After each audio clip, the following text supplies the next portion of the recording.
Okay, so take 2 of the calorie chat. Already recorded this once, but I felt that it went on a bit too long and had a bit of stuff in there that you didn't need. So I'm redoing it, and I'm going to be better this time. So we're going to focus primarily on fat loss. Although if your goal is hypertrophy, calories still matter, and I will give you the calorie ranges that you should be aiming for in terms of adding some lean mass without the excess of fat stores that you may gain if you ramp up calories too high. But we'll come to that in time. Okay, so calories are king when it comes to body composition transformations. So if we are looking at a fat loss goal, you're going to multiply your body weight or goal body weight, we'll talk about these in a second, by 10 to 12. Okay, if it's maintenance, then we're going to multiply body weight by 13 to 14 there, because it's neater, because obviously that matters. And if it's hypertrophy, then you're going to multiply body weight by 15 to 16 plus. I don't particularly like using body weight or goal body weight as a marker of progress or success. However, when it comes to working out calorie needs, body weight plays a massive role. So therefore, we're going to use body weight or goal body weight as your method of working out your numbers. As a general rule of thumb, and again, we're looking at fat loss here, we're not worrying about maintenance or hypertrophy because these are just going to be whatever current body weight is. If you have less than about 10 kilos to lose, then you're going to use the goal body weight.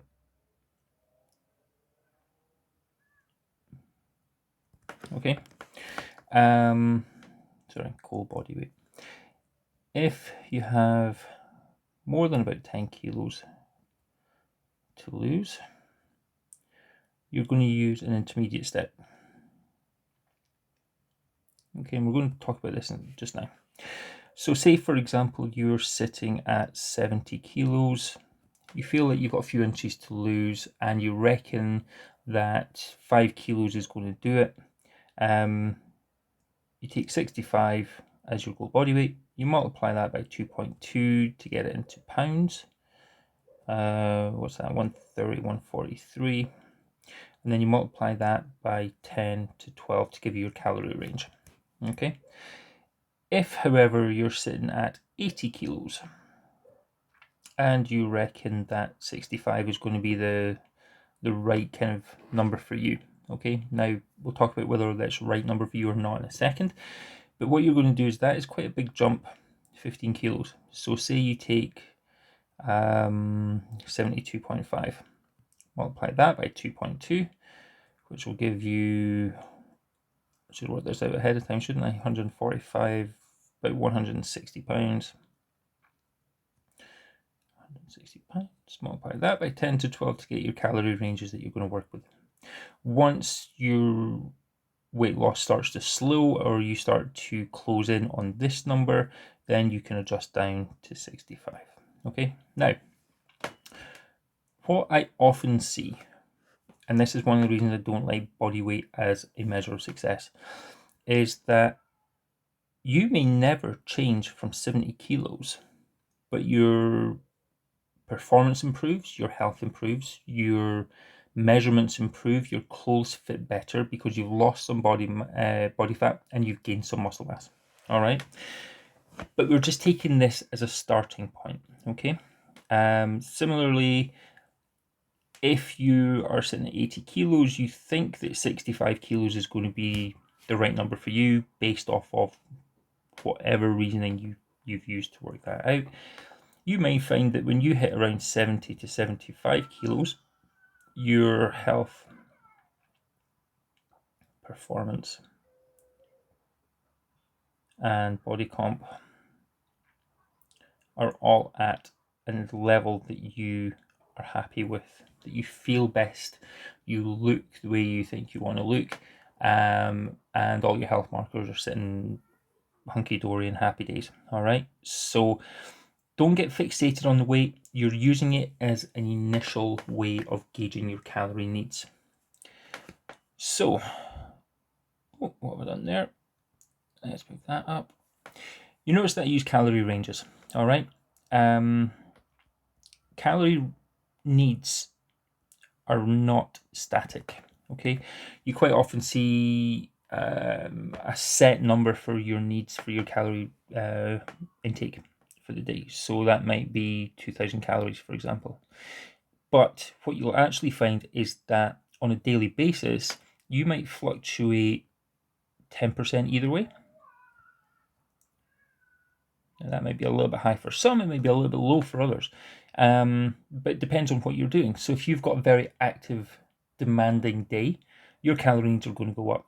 If you've got a very sedentary, very easy day coming up, your calorie needs typically will go down because you're not expending a lot of energy.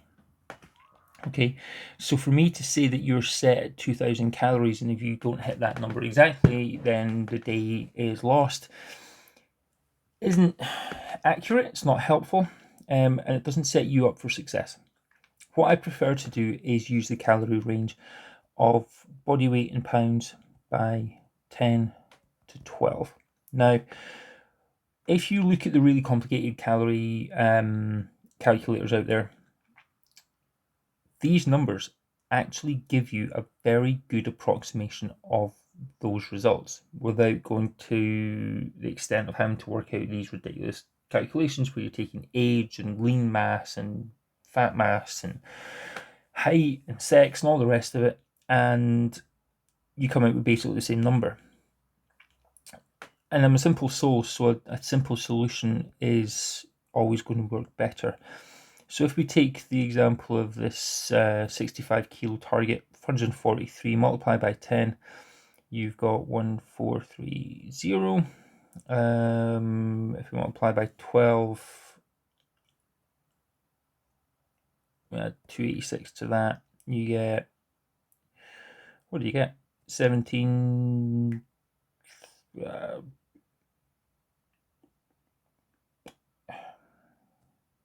brain's going to mush. 1716. So we'll say 1710. There's your window of calories. All right. So if you look at that on some kind of graph, your maintenance calories might be sitting there. Your upper end, so say your maintenance is 2,000. Your upper end of your calories is 1,700. Sits there. 1,400 at the bottom end. Sits there. As long as you're landing in that window somewhere, that 300 calorie window, then you're still within a deficit. Okay, this is obviously more aggressive. And this is more sustainable. Okay, as long as you're in there somewhere, then you're absolutely golden. Now, as your maintenance level comes down, as weight drops, then there's going to be a point where these numbers no longer work for you and you have to adjust down further. So your new window will sit down here somewhere. But that doesn't happen for quite a while. Okay, it takes a while for you to lose weight and lose body fat. So giving yourself a range to work within gives you a bit of flexibility in order to adjust your calorie intake based on your daily needs. Now, a couple of ways that I've set this up with clients in the past is Monday, Tuesday through the week. Now, say, for example, Friday night is takeaway night. Okay. And you don't have to give up a takeaway. You maybe make smarter decisions. You maybe not have as big portions, but you can still enjoy it. All right. Saturday is typically a day out when we used to do that sort of thing. Calories are quite high. But Monday through Thursday, they're pretty standard days. Okay, and this is not even taking exercise into the equation. This is one that one of my clients used to great success because she always had a busy weekend. Calories always went up high here. So if we assume these numbers, this 1400 and 1700, she hit 1400 calories Monday through Thursday without fail. Nailed it. Perfect. Protein intake was what it needed to be. Calories were right where they needed to be. These 2 days here, we actually went a little bit higher. She would be up to 1800 on both those days, which was a little bit outside the window, but it was still within a deficit. And then on a Sunday, she went back to 1400. Okay. It meant that she had the flexibility around work and social life to enjoy a little bit of extra. Maybe it was a couple of drinks, maybe it was a meal out, whatever it was. She had the flexibility to do that here, and she was able, because of her routine and schedule, she was able to maintain this lower number here. Okay, so she was always in a deficit, but she used this window idea to manipulate her calorie intake to suit her lifestyle. Another way you could look at this, and this is a way I've done it for a couple of people. If we're looking at training now, so let's say we do training here, here, here, and here. These are off days or rest days. Not sure what happened there. So calorie needs on a training day tend to go up. So we're sitting at, say, 1800 here, 1800 here, sorry, 1700.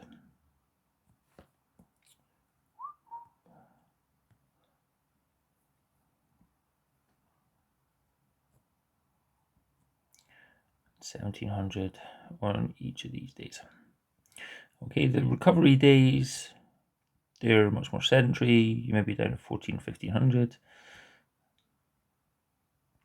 Okay, so you've got the extra calories on days that you need it for training or higher activity level days, and you've got the lower calories on days where you don't necessarily have it. One of the options that you can do with this one is swap these days around. So you got 1400 on that training day and 1700 on the recovery day, just to make recovery that a little bit easier. Okay, and that sort of decision would be based on experience and your experience with energy levels, performance, recovery, and all the rest of it. You can manipulate these days any way you want them, but as long as you stay within your calorie window. Okay, if you're looking at a hypertrophy goal, your calorie needs are back up here, 15 to 16. You're going to do the same sort of thing here. You're going to go for a high day on training days, and you're going to go for a low day on your recovery days. All right, so that you're getting the calories when you need them for performance and for recovery immediately in and around your training sessions. But then you don't need the extra calorie intake on other days. That helps you minimize fat gain as you gain muscle mass. Because you see a lot of people go too extreme with the bulk. They gain 80% of the weight they gain is body fat. They gain a very small percentage of muscle mass, and then they have to go through a diet phase in order to get rid of all that fat that they gained, which they didn't really need to do in the first place. All right, so it's about manipulating your calories around your needs. Now, I said at the start or further back that a simple calculator is as good as a complex one because it only gives you a starting point. Now, let's just talk about that a little bit before we wrap this up. So,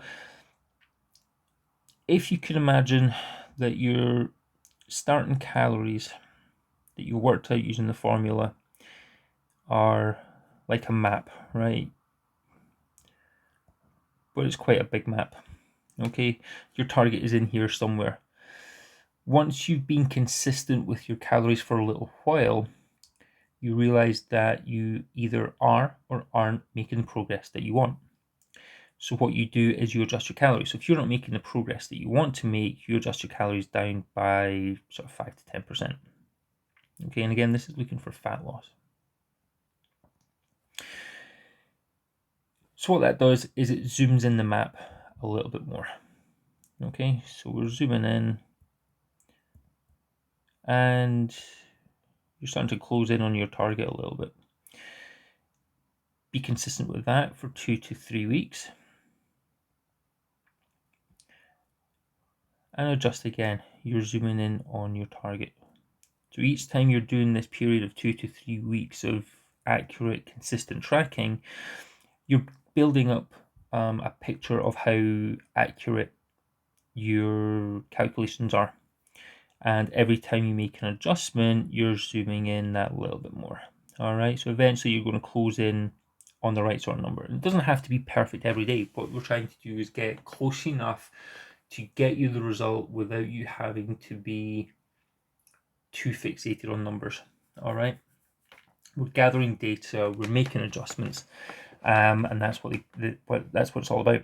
Okay, and the more honest and consistently accurate you are with this process, the faster you're going to see results come through, because you're not spinning your wheels pretending to be accurate while you're actually not doing what you need to do. All right. So that is a very brief overview of how to work out your calories, how to adjust them, and why I use calorie ranges rather than a set number for both fat loss and muscle gain. If you have any questions on this, guys, please send me a message, either via email, which you all have, or pop up something in the Facebook group, and I will answer as quick as I can. All right, have a great day, and I'll talk to you later.